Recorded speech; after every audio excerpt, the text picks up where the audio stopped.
Chapter 1. When and Where. A man in the black robes of an Auror walked on the streets of Hogsmeade, his hands clenched into fists in the pockets of his robes. It was a harsh and windy New Year's Eve night, but the man was too deep in thought to bother with warming or wind-blocking charms or the festive connotation of the date.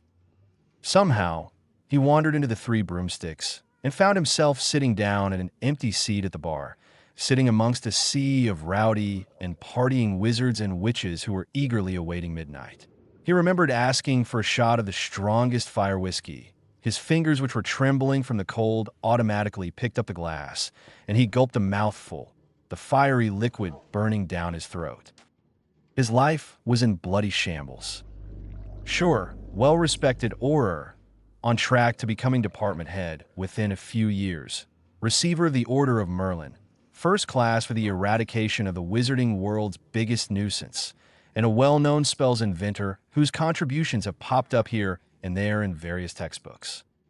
But the dreams, increasing in vividness with each year gone by, flashes of green light, maniacal laughter, and the faces of the dead, starting from Cedric Diggory and ending with those killed by the remainder of Voldemort's minions after his final fall. Therapy had been of no use, and Ginny had broken up with him because he was unable to move on. Move on from the bloody past. Dreamless Sleep Potion had turned out to be his best friend and his worst enemy. It suppressed his dreams, but it was addictive as hell with physiological consequences he had no wish to contemplate. He lifted the glass to his lips again and felt the cold burn. Merlin, Harry, why the hell are you drinking alone on New Year's? Harry slowly turned around to face the speaker.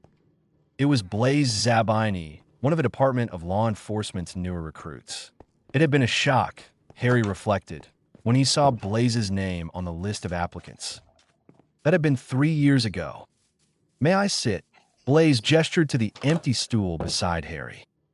I can't stop you. Harry waved to the bartender, indicating that another glass was needed. The bartender, a petite blonde, decanted the alcohol and set it in front of Blaise before scurrying away. You really shouldn't be drinking in your Auror gear. Blaise looked disapprovingly at his senior. And you? Harry pointedly gazed at Blaise's choice of costume. Blaise emptied some of the fire whiskey before replying back. Touché. So what brings you here? Harry stared at his glass, rather than the darker man sitting beside him. Blaise laughed bitterly. You know me. I have nothing to go home to. My mother's off somewhere with another rich bloke, my wife dead. Is that the reason you became an Auror? I've always wanted to ask. Partly. Blaise looked thoughtful. They never caught the murderer, but my money is currently on Rookwood. Harry remembered the roundup of DE after Tom's demise. Not all were accounted for, and several were still at large, or living quiet lives in another country under aliases. He wanted revenge from all the purebloods that chose to remain neutral. Blaise said, taking a larger drink. Merlin, now I really need to get smashed. After going through one drink, Harry immediately ordered a second for both himself and Blaise. So, you never answered my initial question. Blaise remembered, but vaguely. The Golden Boy was a slippery character in his prime. He should have been a Slytherin. You know my sob story, too. Harry chuckled, but the laughter was rather bitter. Ginny broke up with me. I know that. Blaise sighed. It was all over the blasted prophet. I have the worst nightmares. I see the faces of each and every one of Voldemort's victims, starting from his second rise. Sounds pleasant, Blaise muttered before taking another sip. They haunt me. Every night, I don't take dreamless sleep. Harry stated dryly. Imagine that, the savior of the wizarding world brought to his knees by a putrid brown liquid. Do you have an addiction? Blaise asked seriously. Harry clenched at his glass. Yes, since we are spilling everything tonight like the pathetic people we are, shame Skeeter isn't here. She's really missing out. So, what's your New Year's resolution? Blaise changed the topic. Harry sighed. Never thought of one for the new year. I see a long fall from grace. I just want to be happy. Blaise said, miserably, slamming his glass down with more force than necessary. I don't even know what happiness feels like anymore, Harry admitted. Maybe it's that sensation I feel when I see Teddy every week. But then again, his father and mother's faces visit me at night. I've been trying to go cold turkey these days. Anyhow. Explains your chipper demeanor at work, Blaise mused humorously. But seriously, you're good at hiding your problems. The worst is when I see Sirius. Harry continued on. I was incredibly depressed in my 5th year. Not because of him. Blaise laughed. So that's what you called her. That toady bitch. If I remember, you were part of her squad. It was part of the stay out of trouble mantra that we Slytherins had in our handbook. I knew you guys had won. Harry pointed at Blaise. And I've already broken rule number 1. Don't tell Gryffindors about it. The hat wanted to put me in Slytherin. Harry laughed. Blaise quirked an eyebrow. Merlin, am I not surprised? So how about round 3? Harry looked at Blaise's second empty glass. Before the fellow Auror could say anything, Harry already ordered for him. You know what I want? I want to fix this mess. I can't live life like this anymore, Harry exclaimed when the 3rd round arrived in front. Ron and Hermione are absorbed in their own happy lives. I don't understand why I can't have that any louder, and I am sure the people outside this fine establishment can't hear you. Blaise joked, but seriously, don't do anything Gryffindor and noble. You are too far gone for noble. Blaise and Harry sat quietly as the minutes ticked down till midnight, taking the occasional sip. But seriously, if I could, I want to change this shit, Harry said solemnly. I feel. And then it all went dark. /I/. When Harry found himself come to, he was vaguely aware that he was in a moving vehicle. Something soft was under his cheek, and he blinked. He experimentally moved his appendages to ensure he wasn't a hostage or something like that. Years as an Auror would do that to you. Harry understood that all of Madame Moody's paranoia was well-founded after his years of training. And his head hurt. He hardly remembered anything that had happened the night before. Maybe a drink or two, and Blaise. He sat up, and he swore. Oh shit. He remembered the compartments of the Hogwarts Express. But what he didn't understand was why it was running at New Year's. His hangover was clearly gone, now, in light of this new problem. And then, a more fundamental question. Why was he on it? His eyes caught a glimpse of a figure slumped on the long seat across from the seat he had got up. The person looked familiar, but definitely younger than when he had last saw him. Bloody hell, Blaise, get up. 1 more minute, the boy muttered sleepily. Now, Harry dragged the boy up to a sitting position. Blaise took a minute to squint at the sunlight that shone through the glass that served as the windows and to observe his surroundings with the practiced eye that even hung-over Aurors were capable of. Is this a sodding joke? You look like you've lost 15 years. Blaise looked at his fellow Auror. Well, you don't quite look like the boy who lived back then. You've got more of a tan, muscles, no scar, no glasses. Harry conjured a mirror, and both of them stared disbelievingly at it. What happened last night? Harry asked. No fucking clue. Blaise mused. Well, we clearly aren't Aurors anymore. Nope, Harry answered, so I guess. Hey, we have trunks. Blaise looked down at the seats and pulled out what was presumably his. Felix Wedgwood. Wonderful. Our new identities have already been picked out for us, Harry said sarcastically as he bent down to look at his Evander Murphy.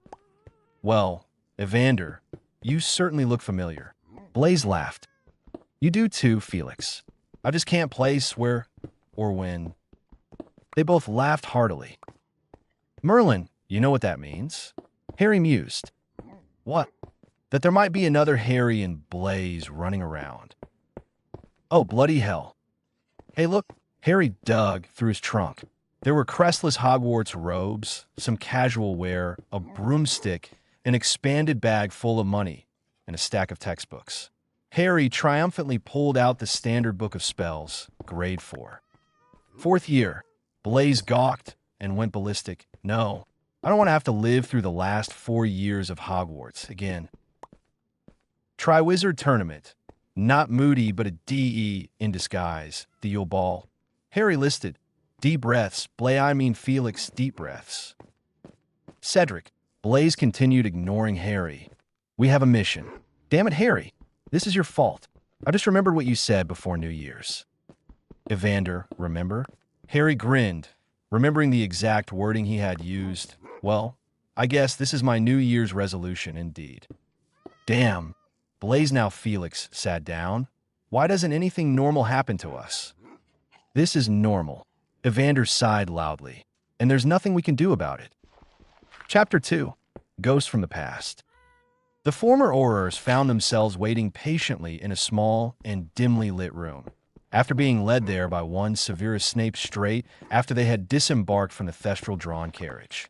They had managed to snag a carriage for themselves shortly after the train's arrival, feeling the need for more time before having their new reality truly thrust upon them.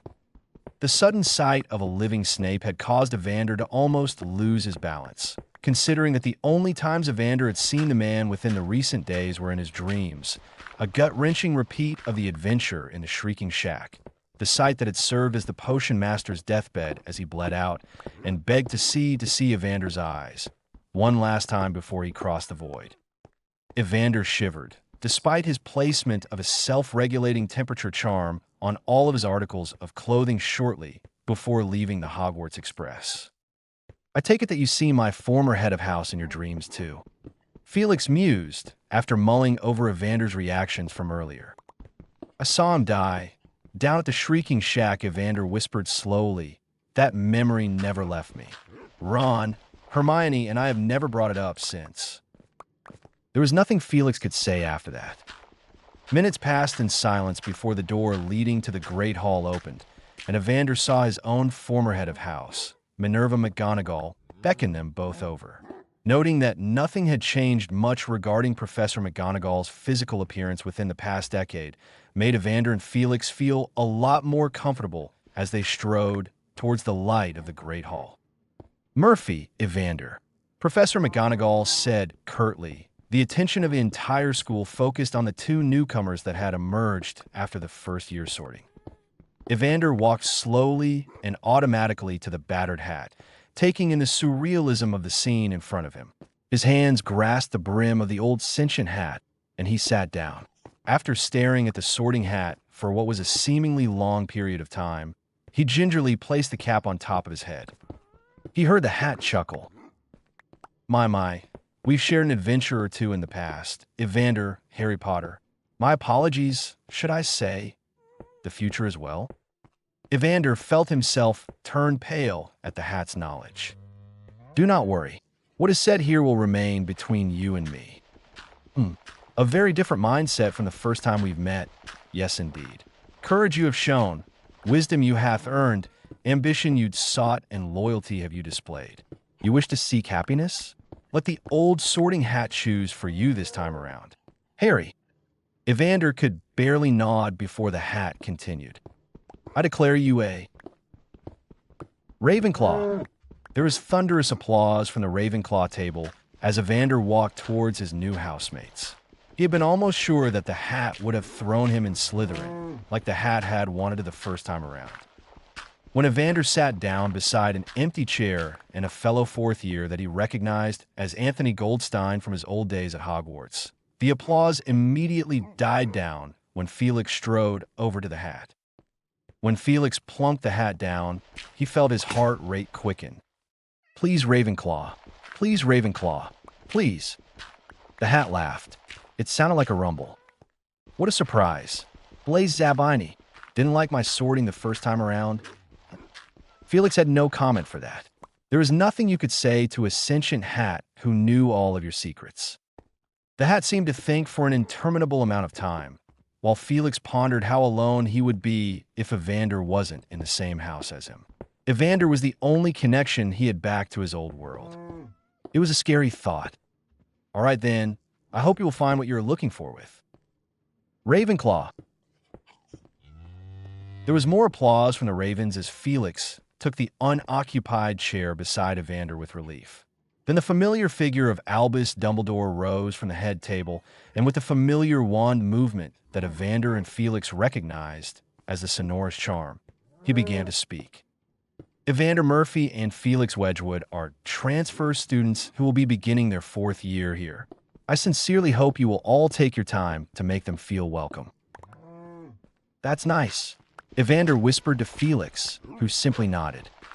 Hi, I am Anthony Goldstein, the fellow Ravenclaw sitting beside Evander whispered, as Dumbledore continued on with his usual spiel. Felix knew that the Anthony of his time was working as a lawyer in an old and internationally renowned wizarding firm, and they had run into each other in the courtroom the other day. They had also shared small talk on numerous occasions. Oh, this is going to be so awkward. Anthony's friendly greeting immediately set off a flurry of introductions and hellos from the other Ravenclaws sitting close by. So, where did you guys transfer from? A brunette Ravenclaw that Evander remembered as Mandy leaned across the table to ask. We were homeschooled. Evander and Felix looked oddly at each other, both cursing that they hadn't gotten their story straight on the train, seeing that they had been too preoccupied with the why the bloody hell are we young and on a train, and not the what the bloody hell do we do now part. That sounds fun, a Chinese girl with her hair tied in a braid, named Sue stated. Evander and Felix were saved from further commenting when a particularly loud thunderclap boomed nearby, and the double doors leading to the great hall swung open. Everyone was in awe, except Evander and Felix, who felt like they were watching a Muggle movie for the second time. The former then snapped his fingers to perform a nonverbal and wandless muffiato at the psychological moment when everyone was too occupied to care. You need to teach me that trick sometime, Felix whispered. Damn, it's not Moody, isn't it?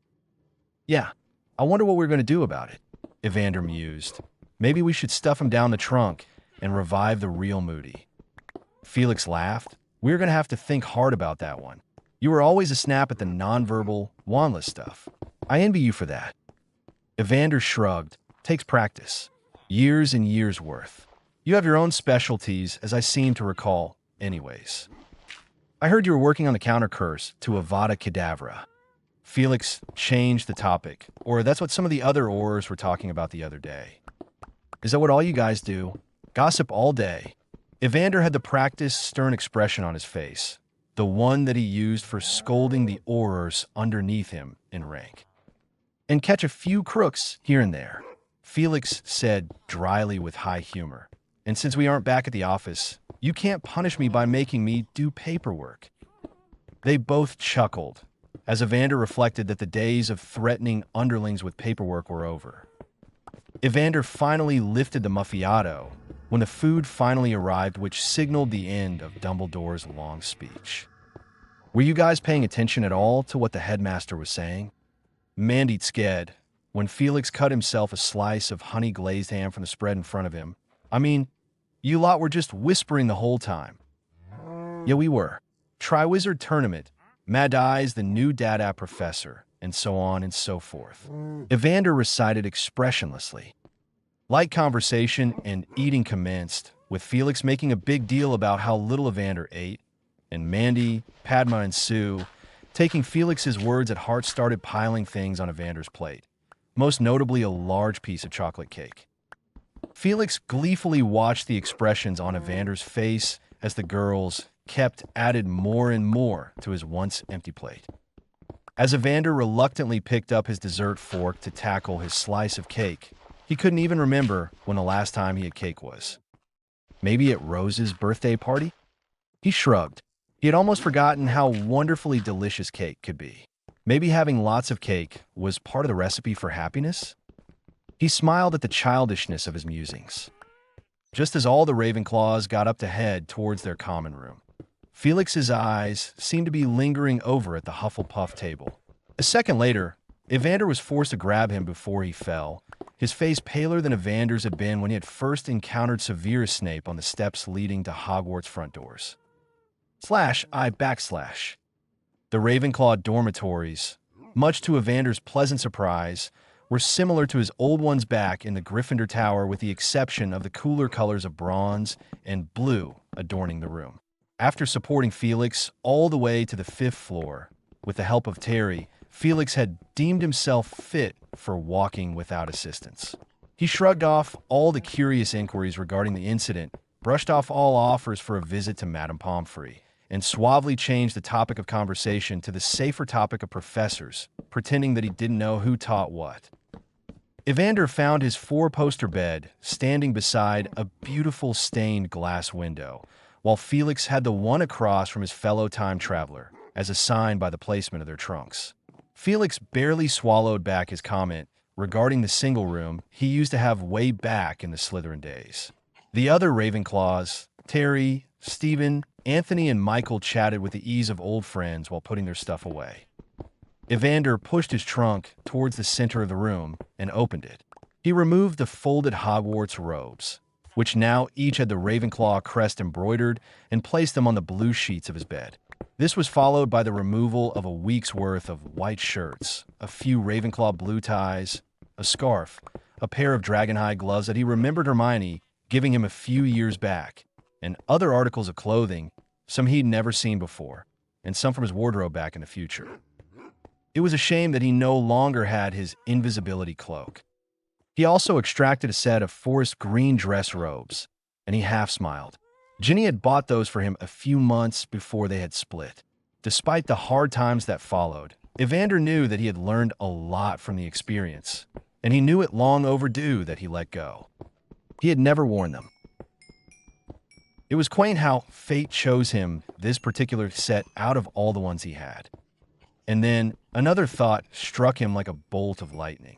He turned around to Blazno Felix and snapped his fingers, triggering the familiar Muffiato.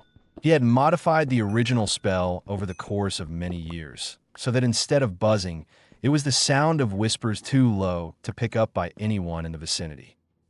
"You saw your wife," Evander stated simply to Felix, who had been emptying his trunk and stuffing his clothes in the drawers provided underneath their beds.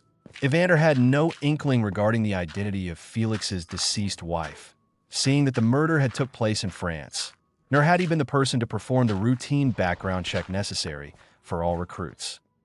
Felix made no answer and gave the impression that he had never heard Evander's statement. Evander sighed and continued his probing. "She was a Hufflepuff, wasn't she? In our year, maybe?" "It was Hannah." Felix spoke rather automatically. "Last time I heard about Hannah was that she was dating Neville." Evander forced himself to dig up the old gossip. "Oh wait, Neville married Susan. I even went to their wedding a few years back. They have 2 kids. It's funny, I never noticed her back at our years at Hogwarts." Felix continued, seemingly in a trance. "I met her when I was wild and 25, living the life off my mom's money, in Sicily, out of all the bloody places possible." "Wild?" Evander grinned. "There's no other word for it." Felix continued wistfully.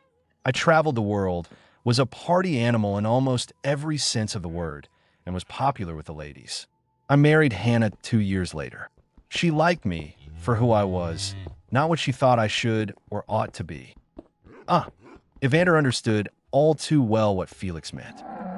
"We were happy," Felix stated rather dreamily. "It's so strange to see her, to know what I know, and to know that she doesn't know.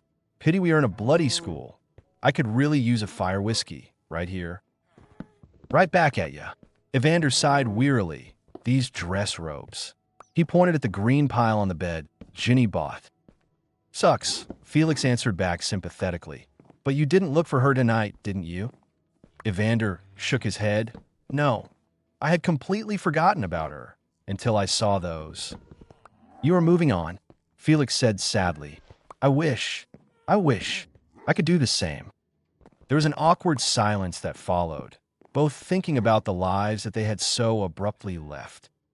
"We better go to bed." Evander looked around. The lights had already been dimmed, and the rest of the Ravenclaws were in bed. "Got class tomorrow, starting at 9, if I remember properly." "Merlin, I've forgotten about those." Felix feebly laughed. Evander crawled into bed, after hastily dropping his folded clothes into the drawers. He dove underneath the covers, and with a subtle flick of his index finger, the drapes closed. /I /. Evander and Blaze found themselves looking at their timetables the next morning. They had already known what classes they were taking judging by the text they found in their trunks. Under the familiar safety net of their Muffiato, they talked freely. "I don't remember you taking ancient runes before." Felix whispered to Evander. "Are you sure you can handle it?" Evander laughed. "I pick some up here and there from spell making. It's kind of important, you see." "I've never taken care of magical creatures," Felix mused. "You reckon I can catch up?" "Of course," Evander reassured. "I think we better stop whispering amongst ourselves. It makes us look kind of antisocial." "You're right," Felix sighed. "We feel so out of place here. Our 33-year-old selves in the bodies of 14-year-olds. Evander removed the spell, and the two continued, this time more audibly to their peers. "Well, we have potions with old Snape first thing today," Evander noted with the Hufflepuffs. He turned around to see Felix grip his glass full of pumpkin juice and downing it as if it was a shot of fire whiskey that could make him forget all of his problems. Evander mused that it was a good thing they didn't have access to copious amounts of alcohol or they'd never be sober. "I will be fine," Felix said hoarsely. "So you say." Evander gave him a significant look that indicated worry. "Do you guys know how to get to the dungeons?" Stephen interrupted. "Terry, Michael, and Anthony are going now, if you want to follow." Wordlessly, Evander and Felix followed the rest of the fourth-year Ravenclaws down the corridors and spiral staircases that abounded in Hogwarts. The two Exorers found themselves struggling to remember where all the trick stairs were, and Evander had even tripped on one on the way down to the dungeons. Finally, the pair occupied a workbench at the very back in the potions classroom, not wishing to draw any particular attention to themselves. Felix pointedly looked down at his potions text, and Evander could tell that he was struggling with not looking at a certain blonde who was sitting beside Susan Bones a few benches in front of them. "Maybe we should have sat at the front." Severus Snape soon billowed in and began his usual lecture about dunderheads and caution in the potions classroom. Evander was forced to stifle a yawn, and that prompted the ever-so-sharp Snape to ask his first question of the day. "Murphy, name a potion that uses Boomslang." "Polyjuice potion, sir." Evander found himself having memories involving a certain girl's washroom and a furry Hermione. "How about an example of two herbs and polyjuice that should never be utilized at the same time?" "Valerian and wormwood, sir," Evander answered without missing a beat, but the potion would be fine if dried aconite leaves are added to the brew the step prior. The potion's master quirked a surprised eyebrow. "And what's the only potion known so far that utilizes those steps?" "Wolfsbane," Evander stated.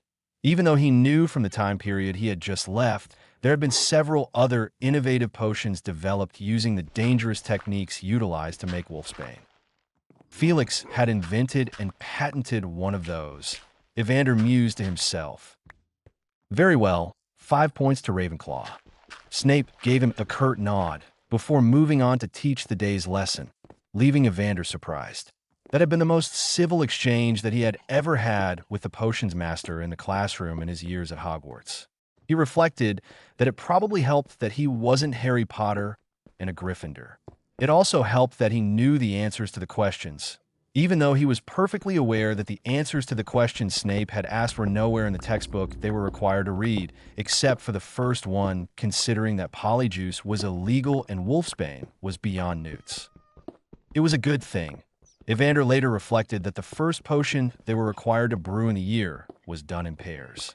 Felix had lost his resolve to not look at his past halfway through the class, and had almost dropped an entire branch of juniper berries when the recipe had only asked for 3 berries.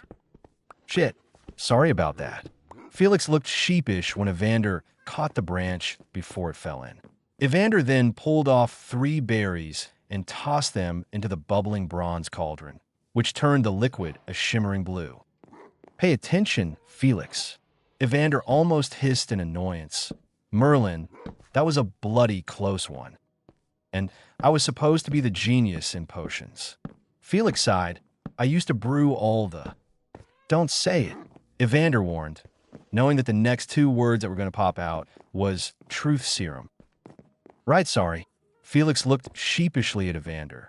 This is harder than I thought it was going to be. No cheat, Evander remarked. He opened a box that he had gotten from the ingredient storage cabinet labeled Fang Carrot and pulled out a wriggling orange carrot by the leaves. He summoned his wand and non-verbally stupefied the carrot and proceeded to chop and dice it. Clever, Felix muttered, remembering the first time when he had come across a Fang Carrot in third year. The bugger had almost bitten a finger off. He resumed his task of pulling more berries from the branch he had almost haphazardly dropped in the cauldron. Yeah, the Fang vegetable family is a nasty lot. Evander acknowledged as Felix dropped 20 berries into the pot and gave the stirring rod a counterclockwise half-turn. Evander then decanted the potion with a simple wave of his wand, and the now bubbly yellow liquid sat in a glass Erlenmeyer flask. Another wave rendered the glass indestructible. Not too shabby. Felix looked at the clock behind them, still 30 minutes left till end of double potions. He picked up the flask and pressed it into Evander's hands. You bring it up, all right? Severus Snape was sitting at his desk, surveying the fourth years around him with a rather bored expression. His expressive left eyebrow lifted upward as the new Ravenclaw walked up to him and placed the flask unceremoniously in front of him. I'm done, sir. The potion's master surveyed the boy standing in front of him. The boy was more confident than your usual Ravenclaw, and the quickly brewed potion sitting in front of him was, dare he say it, perfect. Interesting, Snape finally replied. His dark eyes had been fixed on Evander for the entirety of his silence. You and Wedgwood may leave. Thank you, sir. Evander walked back towards his workbench, where Felix had already shrunken all of their potions equipment and placed it in each respective bag, and the two of them walked out. /I/. Isn't it kind of odd? Evander started to say, before snapping his fingers to invoke Muffiato after stepping out of the potions classroom. What is? Felix answered back. Mentally, you are old enough to be her father. Evander finished. Felix sighed. I know. I wasn't looking at her like, I just wanted to see what she was like back in Hogwarts. I've never noticed her the first time around. You mean like checking her out? Evander restated.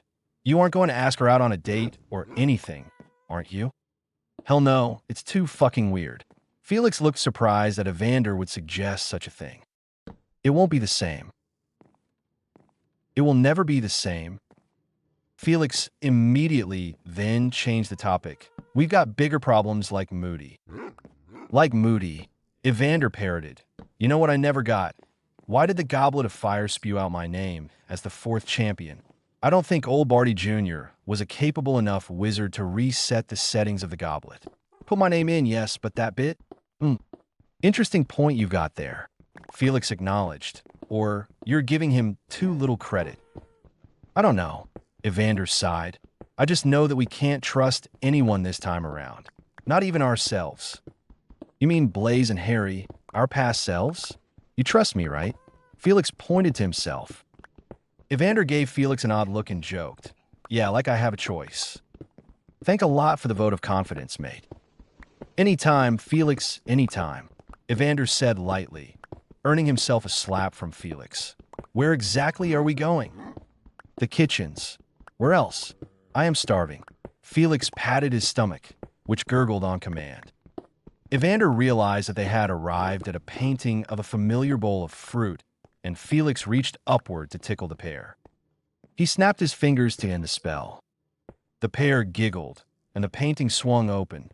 The delicious smells wafting into the air within the pear's vicinity made Evander realize that he was indeed starving. I'm surprised you still remember how to get here. Evander looked amused at his companion as they both walked in and were greeted by a pair of house elves, one of which Felix recognized. What can Tinky get served today?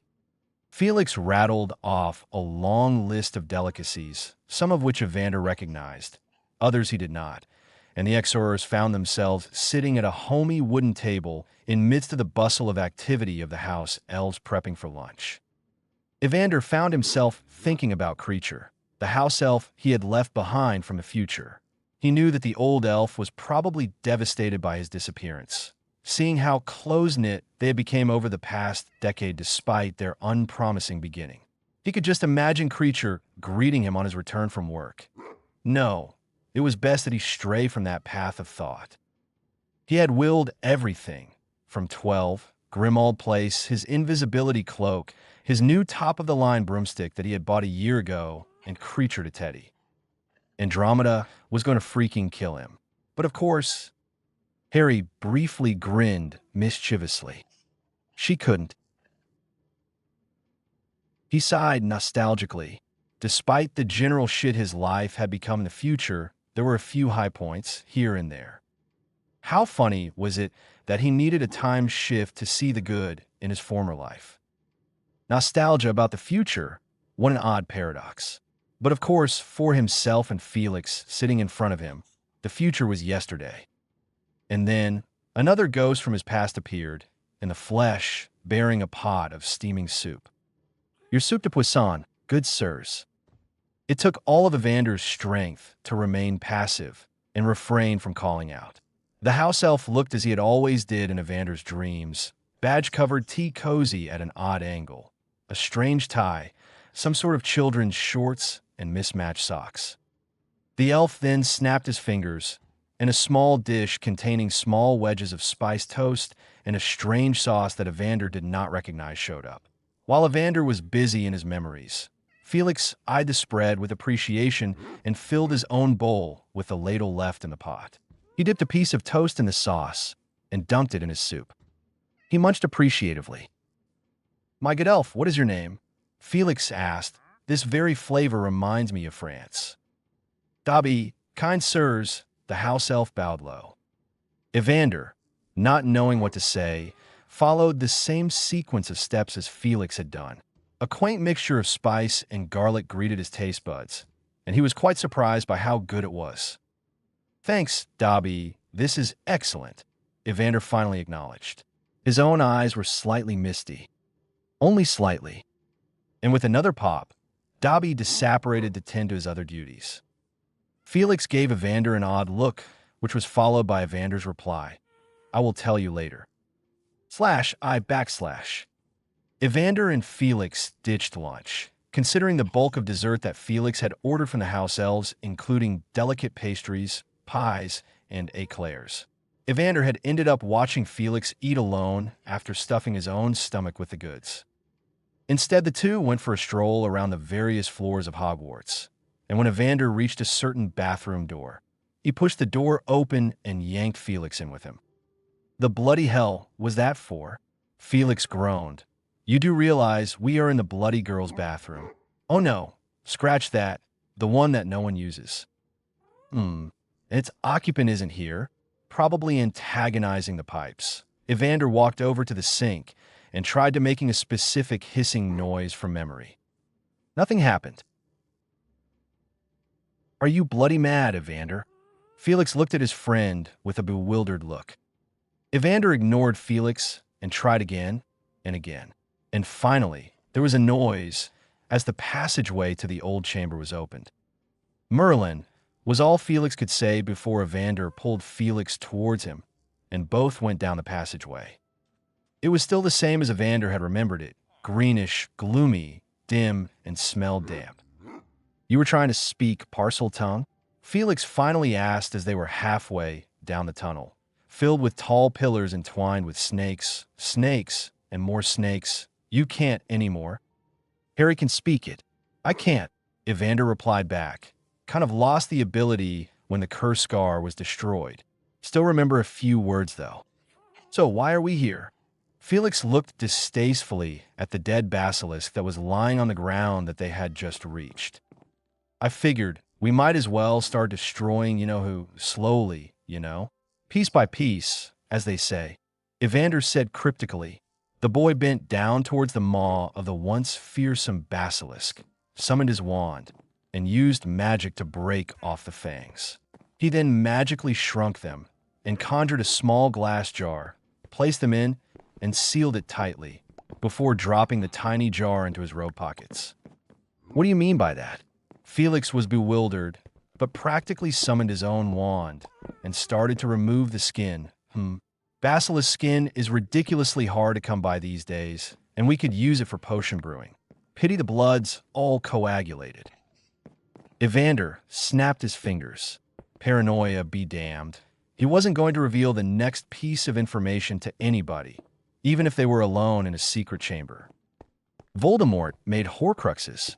That was the reason why he was so seemingly immortal. Felix gasped. You mean in the plural? Damn, how many times did he split his soul? Too many.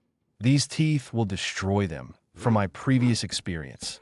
I could conjure fiend fire, but I'd rather not. Evander mused. Plus one of them is in Hogwarts, so we can go destroy it at our leisure. Sooner the better, though. And how did you know about Horcruxes? Heard about them sometime during my travels, Felix said, rather vaguely. He bagged the skin in an opaque muggle garbage bag that he had conjured, causing Evander to quirk an eyebrow at his choice of baggage, and shrunk it. Like his friend, he dropped the item in his pocket. Well, if we leave now, Evander cast a time spell. We could be on time for ancient runes. Excellent. Shall we put aside our plans for Moldy Voldy for another time? Felix was highly amused by the contrast of their varying activities. We are kind of expected in class. Got to maintain the good student facade. YC. Evander smirked. Off we go now. Basilisk contraband in pockets, Evander and Felix headed back up towards class. /I/. Ugh, this is boring. Evander whispered to Felix at the back of the Ancient Runes classroom. Felix looked amused. Already? But this is your first class in the subject. Well, to be frank, I already know this stuff, so I am bored too. So do I, at least you have your counterpart. Evander looked pointedly at the direction where a different Blaze Zabini sat at the front of the room, studiously taking the elaborate notes that Professor Babbling was painstakingly writing by hand, in front of them all while explaining her derivations. Merlin, was I boring? Felix mused, and then turned to gaze at the rest of the Slytherins in the room. Daphne, Tracy, Theo, and I were good friends back in the good old days. We were neutral, although Theo's parents were nutters. Yeah, you're pretty boring. Evander chuckled as he observed the Blaze in front of the room, raising his hand up to ask a question. Kind of reminds me of Hermione. Thanks, man, Felix said sarcastically. I wasn't a complete bookworm. It was a compliment, Evander grinned. Oh shit, I think Babylon might be onto us. Evander quickly summoned his wand and quietly reduplicated her notes on the pieces of parchment in front of them, before Babbling left her place from the board to come marching up to the talkative students. Felix let out a sigh of relief when she walked up to Daphne and Tracy, who were sitting in front of them, and reprimanded them for gossiping. When she walked back, Felix murmured, "That was a close one." "Nos cheap, Felix," Evander said drolly, before turning his attention to a blank piece of parchment. He picked up his quill and started sketching a triangle, before inscribing strange runes within from memory. At this point, Felix wisely turned his attention back to the lesson, while Evander continued to scribble till the end of the class. /I/. So, how was the first day, you lot? Michael Corner caught up to Felix and Evander, who were all heading back to the Ravenclaw common room after dinner. Part's dull, part's interesting, Felix replied nonchalantly. How about you? Transfiguration was fascinating. I can't wait to learn how to vanish objects. Michael began to go on and on about how cool the art of vanishing things were and how useful it was. Felix and Evander gave each other an amused look, which seemed to say, "Ah, youth." Mercifully, Michael stopped when they entered the common room, and Evander headed for the dormitories along with Felix, while the other ravens of their year sat down to do their homework. "Oh, Merlin, I forgot what school. Came homework," Felix said to Evander in the empty fourth-year dormitory. Evander grinned while snapping his fingers. "You forgot? Auror training? That was a shitload of homework." "Well, I want to finish the unpacking," Felix said, considering we only got through the clothing yesterday, and we started talking about feelings like how Tracy, Daphne, Millicent, and even Pansy did back in the day. I remember Theo, me, and even Draco groaning about it. Damn, can we go through a day without talking about emotions? Evander laughed. It's been 2 days in a row. Kind of difficult, Felix chuckled. Being thrown in this time period really does make you rethink things. All right then, to unpacking, Evander grinned. Ooh, my firebolt. Nice. Felix looked appreciatively at the gleaming broom that Evander had lifted out from his trunk. I haven't flown it in years, Evander admitted. Got 2 new brooms within the past 10 years. Well, fate can't have you too far ahead of the times. Felix grinned. My old Nimbus 2001 is here. You play Quidditch? Evander inquired, remembering that Felix had not been on the Slytherin team. Yeah, I can play all the positions, but I never really wanted to be part of the Slytherin team. For one thing, I wasn't the big and bulky type that they favored. Felix shrugged. We could play sometime on a weekend. Cool. Better do it in private, or we will be dragged kicking and screaming to the Ravenclaw house team. Evander joked. Felix laughed. It's kind of unfair, especially with the fact that we've been flying brooms for almost 2 decades now. Oh damn, nice broom, Felix. And is that a firebolt I see there? Only Harry has a firebolt around here. Stephen walked into the room, his mouth agape in awe. Are you guys, by any chance, any good at Quidditch? We need some better players. Evander discreetly snapped his fingers, and the two shared another look. Both of them could have sworn that they could have seen the sarcasm in the other's eyes. That lasted so long. /I/. So, we've been roped into Quidditch tryouts. Felix chuckled when all the Ravens had finally gone to bed. Evander sighed, while working on his transfiguration essay by candlelight. Looks like it. Maybe I will go for Chaser this time around. Cool. Felix frowned at his own essay. Why did Professor McGonagall give us only 1 day to do this? Beats me. I remember she really started upping the homework load in 4th year. Evander shrugged.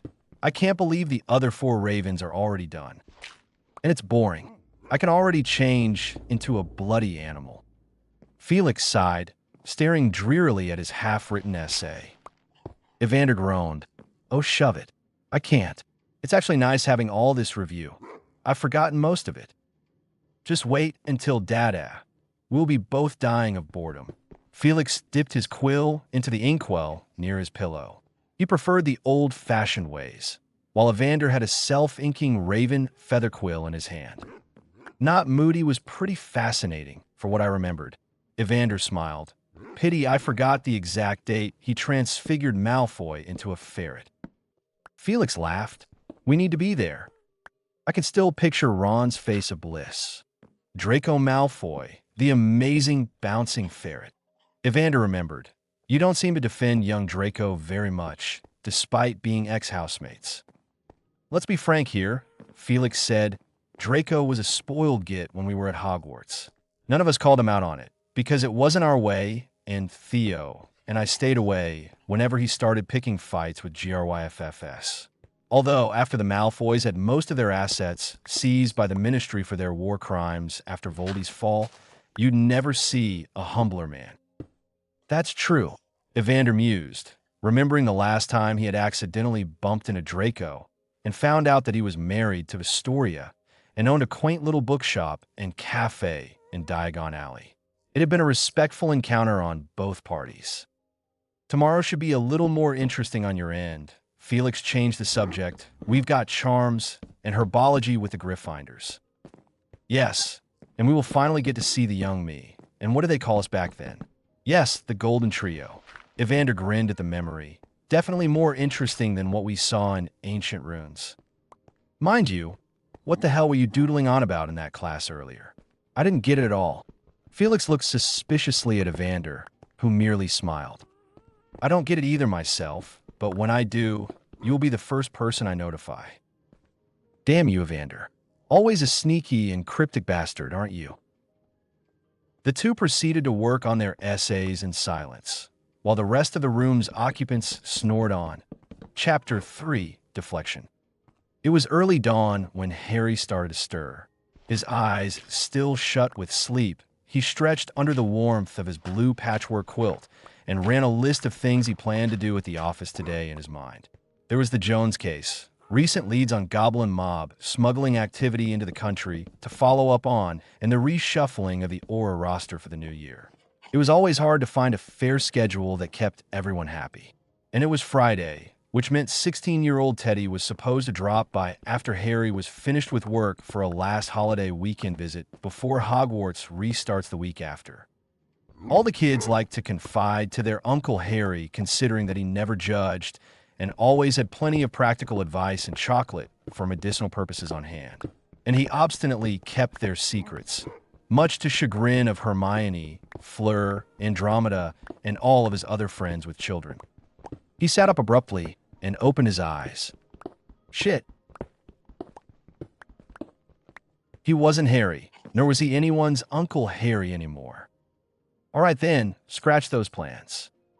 It was still dark in the dormitory, but rays from the early sun snuck in through a crack from the thick blue curtains that covered the stained glass next to Evander's bed. He had forgotten to close the drapes around his bed the night before. He rolled out from underneath the covers and got into a push-up position, where he proceeded to work on his morning routine. Aurors were required to keep fit. After a series of exercises, he got into a meditating position and began fortifying his mental defenses. Shortly after the fall of Voldemort, it became a necessary requirement that all Aurors were supposed to be proficient in the art of legilimency and occlumency. All personnel from the Department of Law Enforcement were required to undergo Imperius Curse conditioning as well, a controversial regulation that he had insisted upon after shortly taking on the head Auror role 2 years ago, the youngest Auror to do so within living memory at 31. If only he had been the head Auror during this time period. Finally, he finished off with a bunch of stretches. He then took a moment to smirk. It had been so long since he had felt so alive, so awake. 2 days of uninterrupted sleep could work miracles. Seeing that all the ravens were still snoring away, Evander summoned his wand from the sleeve of his shirt. He kept his wand on his person at all times, and the holster he wore was woven with a complex series of charms to protect his weapon from impact of all sorts. It was Expelliarmus and Accio-proof, and of course, invisible to anyone but the wearer. He conjured a single marble and willed his wand back. He took another cautious look at the sleeping ravens, and with some effort, he levitated the marble and moved it around with careful finesse. The main point of this deceptively simple exercise was control. He never revealed to anyone the extent of his wandless abilities. It had become a hobby during his years as a trainee Auror, and a few years after that, he started to tinker with the fabric of magic itself, deriving his own spells with some occasional help from Hermione. Felix only had a taste of what he could do. He also had an odd inkling that Felix was right the first day. It probably wasn't outside influences that caused this shift back in time. It might have been something he had done prior. Well, sorry about that, Felix. Maybe it was something he had done when he had been completely drunk off his arseback at home a few days before. Pity-drunken, pensive memories were completely incomprehensible. Creature had lectured him on the finer points of the perils of alcoholism the very next morning when he requested a hangover potion from his potions cabinet. Oh shit, what's up, my guys? Maybe you should give up on alcohol altogether. What's up, bro? I'm on Minecraft, my G. As he was thinking, he held told you, the bro. marble I'm taking a break completely from still rivals, at eye my G. level. I cannot. And then he released his hold, I refuse. catching the spherical object with his left hand. Summoning his wand once more, he banished the marble into non-being. He then began to pack his bag with what he needed today. Charms, herbology, data, you missed and out transfiguration the work that we've been text. doing over here, man. The essay he had stayed up past midnight to finish. I've been trying to And play. with a devious smirk, the drawing of the minutes. runic triangle he had created from memory the day before. It'd be like that. He had worked on the problem You know, like for Minecraft so is not really, bloody long that unless he could you're really recall into every it, rune you're not that was gonna really do supposed to much be in the shit triangle. into it. You feel me? It was unfortunate that the unique, safe situation needed That's why, like, to more practically than ever right test now, his I'm into it derivations because I'm in had this never building shown mode. up. Like, I'm right now making Until a today. map room, He cast a lightning so we can charm go on ahead the and sack, like start getting like just a as full Felix map of this. sat up from his bed across of the room. this world type. What are you up to shit. today, Murphy? I don't think I like that smirk on your face.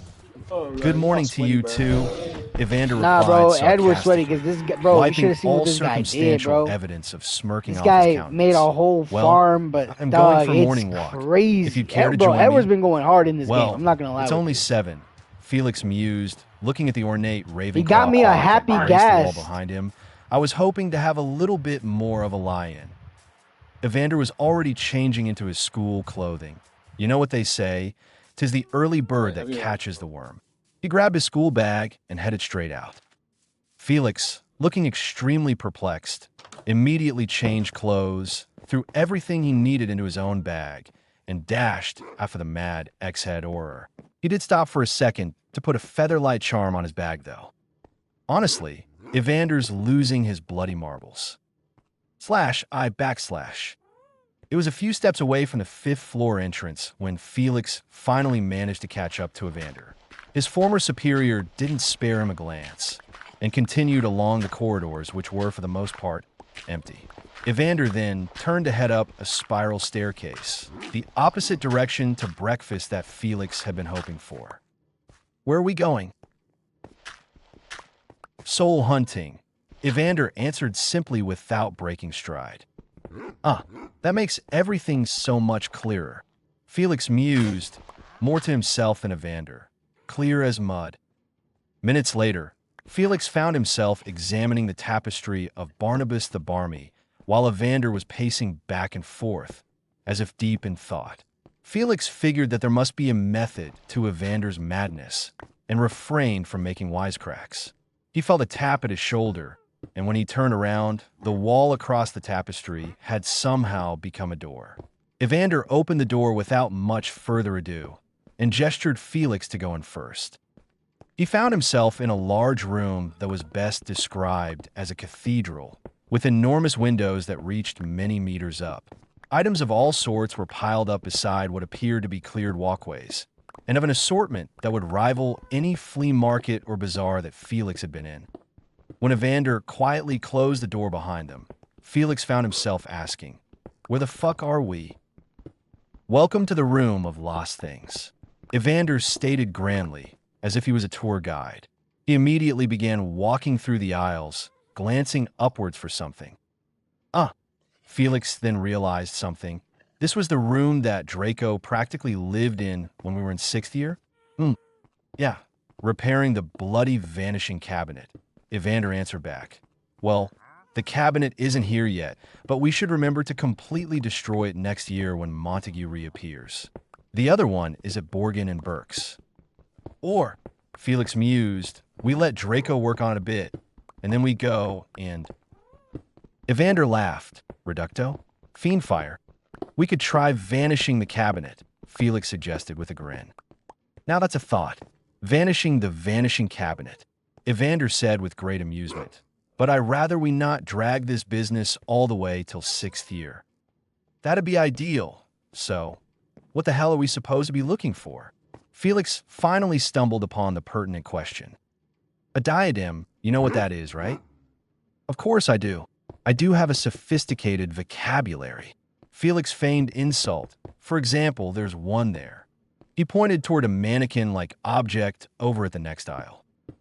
Sitting on its forehead was a discolored, old headpiece. Upon closer observation, Felix realized that this was a statue of the founder of their new house. "Rowena Ravenclaw," Felix said reverently, examining the marble, appreciatively realizing that it had been made by one of the old masters. "I take it that you don't know much about art." Evander shrugged and looked rather wistful, thinking of his accomplishments over his time after the fall of Voldemort. "Never one of my hobbies. Spent most of my time chasing after bad guys, babysitting you lot out on the field, playing with spell work. Can't have you bunch getting killed on my watch." He then scrutinized the diadem, and after several seconds, he nodded with satisfaction. "I believe this is it." He pulled out the jar of basilisk teeth from his pocket and immediately got to work. He conjured a piece of resistant cloth in a shade of maroon and removed a tooth from the jar, holding it gingerly with the cloth. He enlarged the fong to its original size and gripped the base of the fong, cloth still wrapped around it. "Should I go get it?" Felix pointed to the diadem